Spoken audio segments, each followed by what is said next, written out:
എല്ലാവർക്കും സുഖാണെന്ന് വിശ്വസിക്കുന്നു. സംസ്ഥാനത്ത് നാളെയാണ് ക്ഷേമ പെൻഷൻ വിതരണം ആരംഭിക്കും എന്ന് പറഞ്ഞിട്ടുള്ളത്.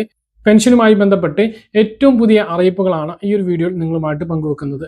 വീഡിയോയുടെ വിശദാംശങ്ങളിലേക്ക് കടക്കുന്ന മുമ്പ് കൂടുതൽ ആളുകളിലേക്ക് ഇൻഫർമേഷൻ എത്താൻ ഷെയർ ചെയ്യുക, ലൈക്ക് ചെയ്യുക, ഫേസ്ബുക്കിലൂടെ കാണുന്ന ആളുകൾ ഫോളോ ചെയ്യുക. വീഡിയോയുടെ വിശദമായ വിവരങ്ങളിലേക്ക് വരാം. സംസ്ഥാനത്ത് നാളെ മെയ് 25 മുതൽ മെയ് മാസത്തെ ക്ഷേമ പെൻഷൻ വിതരണം ആരംഭിക്കും. ഇതിനുവേണ്ടി 1070 കോടി രൂപ കഴിഞ്ഞ ആഴ്ച മുഖ്യമന്ത്രിയും ധനമന്ത്രിയുമായിട്ടുള്ള വി.ഡി. സതീശൻ അനുവദിച്ചിരുന്നു. തുക വിതരണം 25 മുതൽ ആരംഭിക്കണം എന്ന് പറഞ്ഞിട്ടുള്ള ധനവകുപ്പിന്റെ ഉത്തരവ് കഴിഞ്ഞ ദിവസം ഇറങ്ങിയിരുന്നു. ഇത് പ്രകാരം പെൻഷൻ വിതരണം 25 തിങ്കളാഴ്ച മുതൽ ആരംഭിക്കും. തിങ്കളാഴ്ച വൈകുന്നേരത്തോടു കൂടി ബാങ്ക് അക്കൗണ്ടുകളിലേക്ക് തുക എത്താനാണ് സാധ്യത. അതേസമയം UDF സർക്കാരിന്റെ ആദ്യ കടമെടുപ്പ് 26 ചൊവ്വാഴ്ചയാണ് നടക്കുന്നത്. പെൻഷൻ, ശമ്പളം ഉൾപ്പെടെയുള്ള ആവശ്യങ്ങൾക്ക് വേണ്ടിയിട്ടുള്ള കടമെടുപ്പാണ്.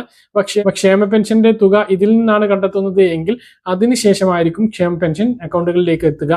അതേസമയം ദേശാഭിമാനി ഉൾപ്പെടെയുള്ള ഇടതുപക്ഷ മാധ്യമങ്ങളിൽ വന്നിട്ടുള്ള വാർത്ത പ്രകാരം 1800 കോടി രൂപ ക്ഷേമ ആവശ്യങ്ങളുടെ കരുതൽ ധനമായിട്ട് LDF സർക്കാർ കണ്ടുവച്ചിരുന്നു.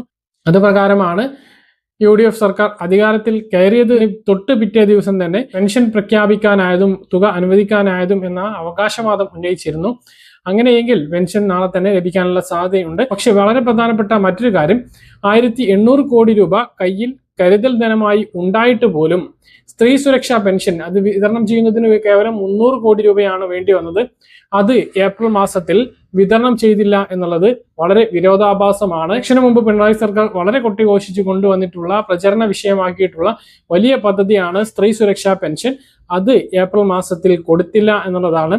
വെറും 2 മാസം, അത് ഫെബ്രുവരിയിലും മാർച്ചിലും മാത്രമാണ് പിണറായി സർക്കാർ അത് വിതരണം ചെയ്തത്. അത് കഴിഞ്ഞിട്ട് ഏപ്രിൽ മാസത്തിലും മെയ് 9 വരെയും പിണറായി സർക്കാരിന്റെ ഭരണത്തിൽ തന്നെയാണ് ഈ ഒരു സംസ്ഥാനം മുന്നോട്ട് പോയത്. പക്ഷേ മെയ് മാസത്തെയോ ഏപ്രിൽ മാസത്തെയോ പെൻഷൻ കൊടുക്കാതെ അത് നിർത്തുന്ന സാഹചര്യമാണ് ഉണ്ടായത്. അപ്പോൾ സ്ത്രീ സുരക്ഷാ പെൻഷൻ ഇനി ലഭിക്കുമോ എന്ന് പല ആളുകളും സംശയമായിട്ട് ചോദിക്കുന്നു. പക്ഷെ അത് ലഭിക്കും എന്നുള്ളത് തന്നെയാണ് ഇപ്പോൾ നമുക്ക് ലഭിക്കുന്നത്. ആ ഒരു പദ്ധതി വീണ്ടും തുടരുന്നതിന് വേണ്ടി തദ്ദേശ വകുപ്പിൽ നടപടികൾ ആരംഭിച്ചിട്ടുണ്ട് എന്നാണ് വിവരം. ക്ഷേമ പെൻഷൻ ലഭിക്കുന്നത് പോലെ തന്നെ സ്ത്രീ സുരക്ഷാ പെൻഷനും അത് ലഭിച്ചു തുടങ്ങും. ഈ മാസം മെയ് മാസത്തിൽ ഉണ്ടാകില്ല, ജൂൺ മാസം മുതൽ അത് കിട്ടിത്തുടങ്ങാനാണ് സാധ്യത. അപേക്ഷാ നടപടികളൊക്കെ നിർത്തിവെച്ചിരുന്നു, സൈറ്റിൽ ഉണ്ടായിരുന്നില്ല. അതൊക്കെ വീണ്ടും ആരംഭിച്ചിട്ടുണ്ട്. അതിനർത്ഥം ആ ഒരു പദ്ധതി വീണ്ടും തുടങ്ങും എന്നുള്ളത് തന്നെയാണ്. അപ്പോൾ സ്ത്രീ സുരക്ഷാ പെൻഷൻ 1000 ലഭിക്കുന്ന ആളുകൾക്കും ആശ്വാസകരമായിട്ടുള്ള കാര്യമാണ്. ഈ മാസം ലഭിച്ചിട്ടില്ല എങ്കിൽ പോലും വീണ്ടും ആ ഒരു തുക ലഭിക്കും എന്നുള്ളതാണ് പ്രധാനമായിട്ട് ഓർമ്മിപ്പിക്കാനുള്ളത്. അപ്പോൾ ഇതാണ് പെൻഷൻ വിതരണവുമായി ബന്ധപ്പെട്ട് നിങ്ങളെ അറിയിക്കാനുള്ളത്. നാളെ തന്നെ പെൻഷൻ വിതരണം തുടങ്ങുകയാണ് എങ്കിൽ വൈകുന്നേരത്തോടു കൂടിയായിരിക്കും പെൻഷൻ എത്തുക. ചൊവ്വാഴ്ചയ്ക്കായിട്ട് കൂടുതൽ ആളുകളിലേക്ക് പെൻഷൻ എത്തിച്ചേരുന്നതാണ്. അത് കഴിഞ്ഞ് കയ്യിൽ പെൻഷൻ വിതരണം ബുധൻ, വ്യാഴം ദിവസങ്ങളിൽ സംസ്ഥാനത്ത് പൊതു അവധിയാണ്. അതിനുശേഷമായിരിക്കും ട്രഷറി മുഖാന്തരം ആ ഒരു തുക കയ്യിലേക്ക് എത്താനുള്ള സാധ്യതയുള്ളത്.